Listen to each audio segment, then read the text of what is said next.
V knjižnici Medvode so začeli tudi s 4. sezono Medvoške knjižne transverzale.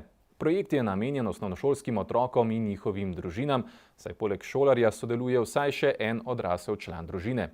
Z njim želijo spodbujati družinsko branje, bralne navade ter pozitiven odnos do branja, pa tudi spoznavanje občine Medvode in sodelovanje med zavodi. Šolarji bodo tudi letošnje šolsko leto z opravljanjem nalog zbirali žige v namenski kartonček.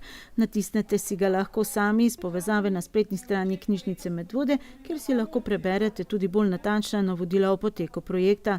Izpolnjeni kartonček oddate v knjižnici Medvode ali v šolski knjižnici najpozneje do 10. 5. 2022.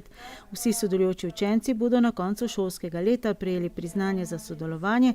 Izmed vseh prispelih izpolnjenih kartončkov pa bodo izžrebali 3 družine, ki bodo prejele nagrado.